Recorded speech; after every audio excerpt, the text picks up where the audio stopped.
When my family decided to leave Brooklyn to move to Long Island, where I ended up going to middle and high school, they put me and my brother in a special ed class because they assumed that we couldn't speak English.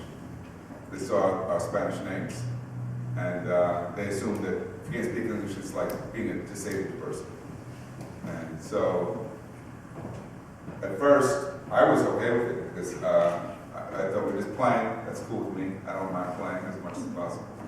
My older brother knew something was wrong, and he kept going to my father saying, "We're in the wrong class." My father was getting angry because he wanted to believe, he believed that we were in a better community, with better schools, and didn't trust my brother at first, but eventually he did. Came to the school, and he asked to see the classroom where we were, and saw that nothing was going on. We weren't being taught anything, none of the kids. And so he insisted that we get changed. And the school said, well, before we switch the class, we have to test them and see where they belong. So they tested my brother and I, and according to their test, they said, oh, they're gifted, they're not learning disabled. They put us in gifted classes. Well, my older brother ended up going to Harvard, and I ended up going to Brown. And I often say, I ended up going to Brown because he went to Harvard. I went to, because when I was applying to colleges, and I went to go see my guidance counselor, told me I should be applying to community colleges, I should be applying to maybe a state school, but don't apply to these Ivy League schools. Kids from this school don't go to those schools. And I said, well, I'm going to apply to those schools anyway.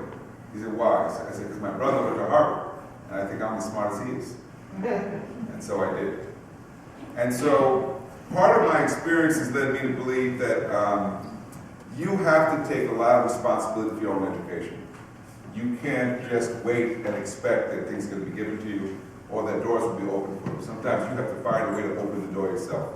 And if you are a person who is committed to reading on a regular basis, you'll find out there's so much you can learn just by taking advantage of reading. My father was a person who read all the time.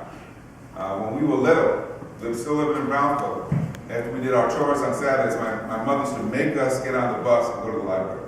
Mostly just get us out of the house. She didn't want us in the house to bother me. So go to the library, and there was a librarian there who would ask me questions. She would, all the kids, she would say, what are you interested in? Find out what you're interested in. She said, I got just the book for you. And she recommended a book. And that got me started reading. And one of the things I really encourage all of you to do is to commit yourself to being readers and writers. If you learn to do both of those well, it's going to take you very far away.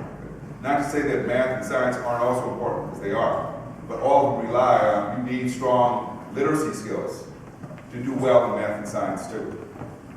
And so I really encourage you to take responsibility for your own education. Don't just do what's asked, do more than what's expected if you want to get to where you want to go. It doesn't stop when the bell rings, it doesn't stop when the school year ends, it doesn't stop when you graduate. You continue to learn. As long as you're alive, you can hope you continue to learn, you continue to take in more information. Because the more you know, the more you'll be able to do.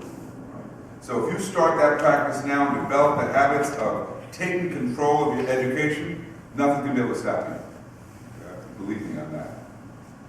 No one would have believed, my teachers, had they seen me when I was your age, they would have said, wow, he's going to one day be a distinguished professor at NYU. He'll be a professor at Harvard, I know that one day. Because that's not what was common where I grew up. Mike Tyson grew up where I grew up. Much more common to produce a boxer or a rapper like Biggie Small than a professor. But I believe we could do that if we had the same priorities. If we had believed that the talent is here, and I believe the talent is here. When I look at this room and what I see future scholars, I see artists, I see mathematicians and scientists, I see enormous potential. The challenge you face is, are you committed enough to yourself to develop your own potential?